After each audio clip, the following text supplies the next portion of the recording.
Hi, my name is Asia, and I just want to tell you me and Lewis's testimony. I'm from Alaska, and I left there 7 years ago, and I've been going up and down the West Coast, actually homeless, but the Lord has taken care of me and my daughter the whole time. And I didn't have, the Lord started like in my heart telling me that I needed to get a proper covering, but I didn't know what that exactly looked like. So I started traveling up, actually ended up in Southern California and started traveling up the coast, ended up in Washington, and really bad things were like happening and whatnot. And so I had somebody offer, actually in the house that we're in right now, offer that for me to stay there in Ohio, and I wouldn't take the offer at first because I'd never been this far east before, and I was kind of scared. But things kept getting worse to the point where I ended up like real bad. So I ended up taking the offer and coming, and then we were here like a week, and my friend, she said that we're gonna go to this like Christian conference called the Last Reformation. And I was scared because I thought, because she said they're Holy Spirit filled, and I'm like, you have to watch out for the Kundalini spirit. No. So anyways, I did my research and I realized they really do have the Holy Spirit, and we went to that, and I got delivered there. And so then after that, my friend that's in New York, I told her about it, and she says, I want to get baptized and delivered. So I met Valerie and Kathy, and they're actually the ones that did the deliverance for me. And so I set up a big like a birthday party for Zion, my daughter, and a big baptism party for Charlene and her family. And the Lord was telling me more about the covering that I need, that He had a husband for me, but I needed to finish getting delivered. I wasn't fully delivered at this kickstart, and then I need to finish getting delivered, and then He'd have a husband for me.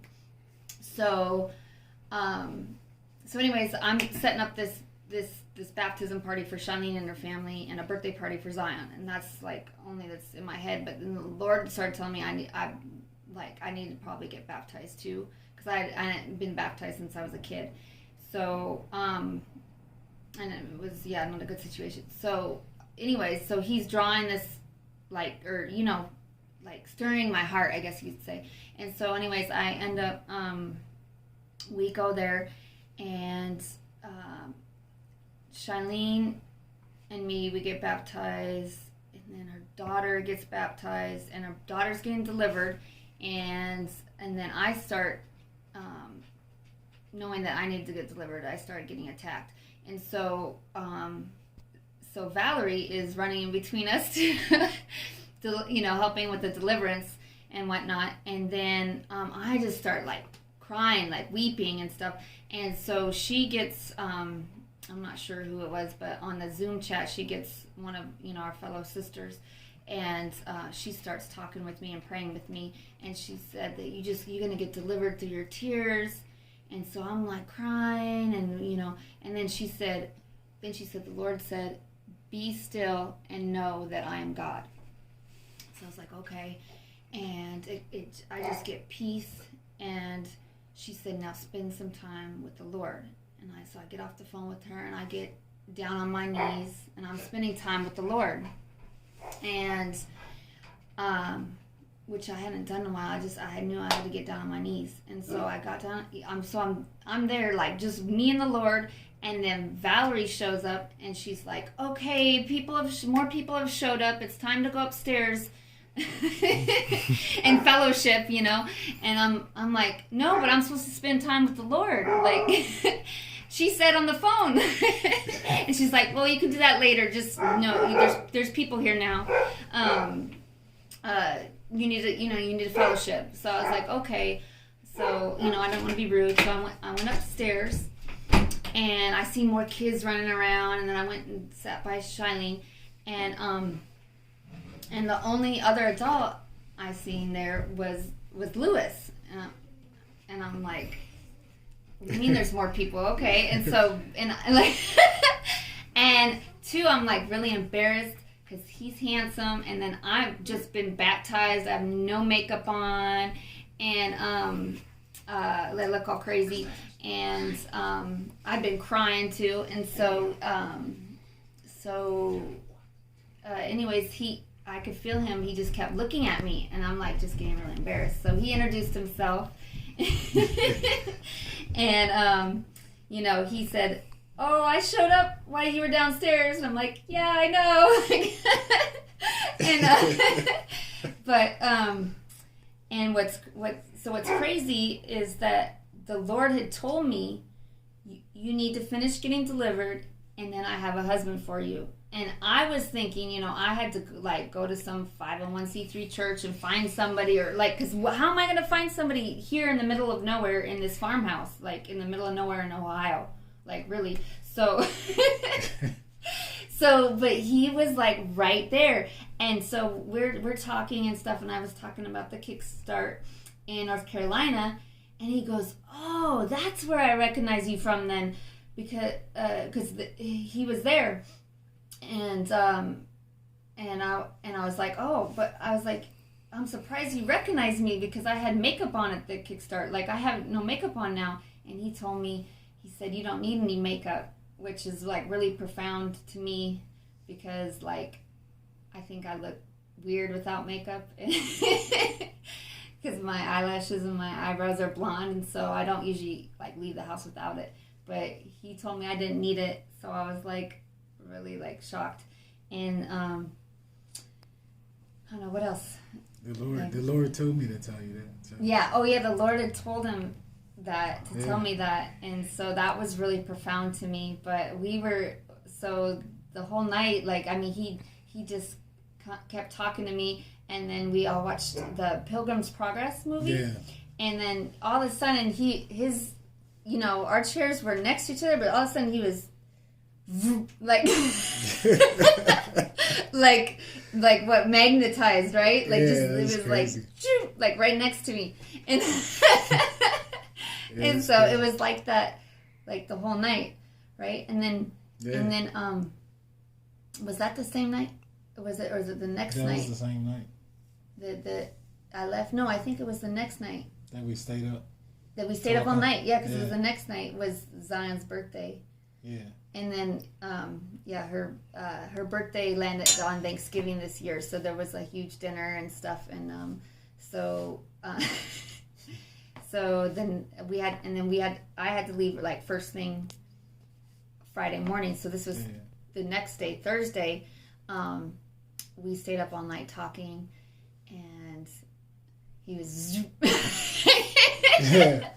like right next to me. It's pretty crazy. And go ahead, tell you. So I get there. Well, first of all, God, for I will say about a month, has been like showing me, like proving to me that, like he told me I was supposed to be single before, right? And be strong in Him, and then God started showing me where I was lacking and how much I was slacking because I was single. Right? Wow. So he started showing me, like, if you had a wife, you would be more obedient in this area. If you had a wife, this would be more habitual. You would do this and that would happen. All this would line up. And it's like, oh, man, where is all this coming from, right?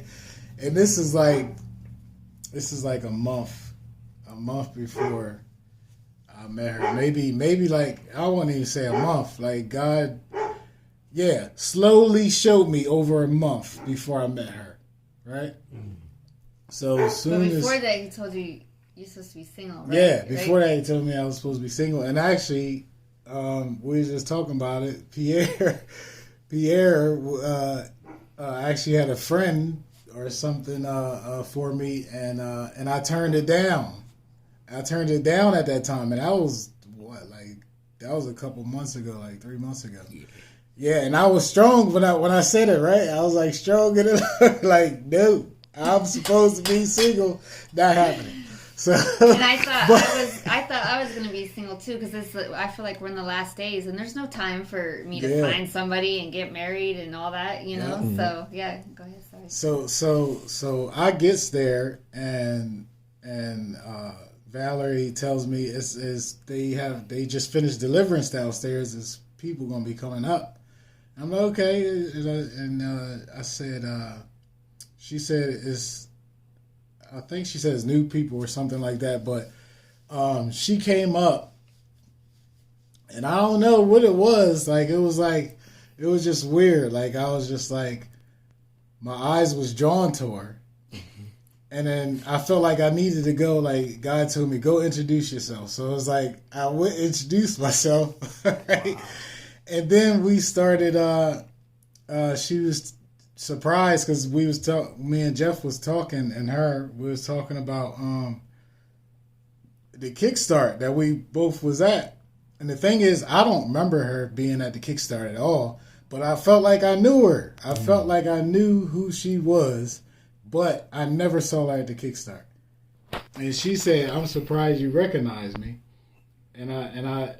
Because she didn't have makeup on and she just got finished getting delivered, so she eyes tearing and everything, and God, the Lord just told me to tell her she don't need makeup. So I told her, and that really touched her heart. But for the rest of the night, we just talked and talked and talked, and I felt just like drawn. Like, I felt like I needed, like, out of everybody there, I felt like I just needed to be. I was assigned. I felt like you know how you feel like you assigned to certain people at certain times? Well, I felt like I was assigned to her, but it was the strongest I ever felt it. I never felt being assigned to somebody this strong. So I'm like, we talking about the Lord, and next thing you know, we sharing the pie because I like the crust, and she like, she like the apples, and I don't like the apples in there. So we had like a share pie. He goes, do you like apples in the apple pie? I said, yeah. And he's like, do you want my apples? I said, yeah. And then he told me he doesn't like the apples. I'm like, well, I don't like the crust. So that's perfect. Let's make a share pie. So we named it a share pie. He did. It's share pie. I love it. I was eating crust. Share pie. Wow. Yeah, it was funny. That was funny. Well, yeah. That was like just the beginning of like all the confirmations of how like we fit together. Yeah. Like it was just like thing after thing, it right? Was confirmation after confirmation because it's like I felt so drawn to her, and then I felt like assigned to her. Then it was like the Lord was like, "This is the wife that you've been. This is the wife that I explained to you before you met her. This is what I was explaining to you. Who you need." That's going to keep you right with me, the way you're supposed to be. Because I slack on my own. I don't have no accountability, and I'm the type of person, and I never really said this to nobody too much, but I'm the type of person when it comes to accountability, I don't like doing the phone thing. I like in person, you know? Mm-hmm. You know that, Pierre. I like to be in person. I hardly talk to you on the phone, but in person is like like this. Same. You know, I'm an in person type person, and so I never did good with accountability partners or nothing like that. But what I found out is, as we start learning about each other, everything that God said I needed, she had. Everything that I prayed for in a wife, she had. So it's like all this stuff is lining up. And it's like confirmation after confirmation. Wow. And I wanted to make sure I prayed to God, like, give me a lot. I need a lot of confirmations because I've been married before and I had to get divorced. It's like, I'm not doing that again. And what's crazy is, so he's in Jersey and I'm here in Ohio, and we're talking over the phone. Yeah. And we be on the phone for like long periods of time, getting to know each other. Long time. And stuff. And what's funny is that he kept telling me confirmations, and I had already had some, and I wouldn't tell him. And that one was as as soon as you get delivered, I have a husband for you. The Lord told me that. And he was literally like right there. I mean, it was just like, it blew my mind. And so, and then the other one is I had a dream about him years and years and years ago. Yeah. And I wouldn't tell him right away because I was like, I didn't want to freak him out. So I was not saying anything. And we were married in the dream. And so, and so I didn't say anything because I want to freak him out. But he kept confirmation after confirmation, and he kept telling me. And I was like, finally, I was like, okay, maybe I can tell him now, And so I told him the dream. And should I tell him the dream? Is that, yeah? Okay, yeah. So we were in this trailer. Well, there was 2 girls in the trailer, and I actually have 2 daughters. I have one that's back home in Alaska with my parents, and then I have Zion that's with me. So I just assumed it was them, but now my oldest is too old to be the child that's in the dream because she's older. She's 17. So there's 2 little girls in the trailer, and then I was outside of the trailer, and then he was like outside of the trailer with the baby in his arms. So and it's weird. It's one of those dreams because I used to especially when I was a kid, I had repetitive dreams, and then I'll have these really profound dreams, but I don't remember them. Especially now as an adult, I don't remember them anymore. But this one I had years ago, and I remember it was one of the ones that stick with you. That's super profound. Because usually I'll dream dreams. I know I'm dreaming, but I cannot remember for the life of me. But this one always stuck with me, and it was weird because when I came back here to Ohio, I remembered it, and we're talking on the phone, and I'm like, I can't tell him this. This is crazy. I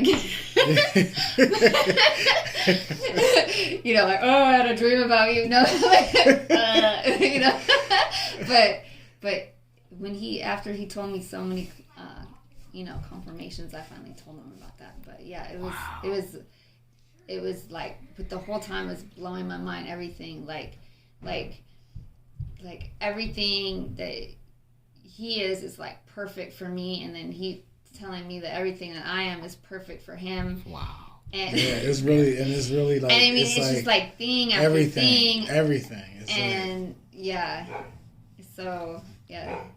Anything else you want to... But now here's the thing. She talked about the trailer, right? And she said 2 girls in there, right? And I was outside, and I was holding the baby, right? Now here's the thing. The Lord been telling me to get off the East Coast, right? So I reached out to a sister in Kentucky, right? And I told her, if the Lord hit me hard and we gotta leave, do I have a place to stay? Me and Asia and her daughter and my daughter, which is 2 girls, right? Yeah. So she says, yeah, I got a trailer out back. Well. She said you can call anytime and the trailer just give me a roundabout time that you want to come, and I have the trailer ready for you. So so when I told him she had a dream about the trailer. He goes, that the place that we have to stay in Kentucky is in a trailer. And I'm like, what? What? Yeah, so crazy. That just blew my mind more, so yeah. It's crazy. It's crazy. This is awesome. It is crazy. And we've literally known each other how long, babe? 2 weeks? It's a little over 2 weeks now. Wow. Wow. Yo, it's crazy, man. It sounds crazy. It's all Jesus. It's all God, man. Yeah, hallelujah. Thank you, Lord. Wow. Yeah, I would have never thought, man. I would have never thought in my oldest years that this would happen, man. It was crazy. Oh, and this is another thing too, is that I always had this thing with the Lord, and I told him, I was like, look, it's kind of a joke between me and the Lord, and I told him, I was like, I don't want to be no 40-year-old bride, and I'm like, I'm 40. I meet him when I'm 40. What? Yes. Wow. So this is beautiful. Yeah, it's wild, man. God's got a sense of humor. He's like, oh yeah, well. Wow. Praise God. Yeah. This is a beautiful testimony. Yeah, it's It is beautiful.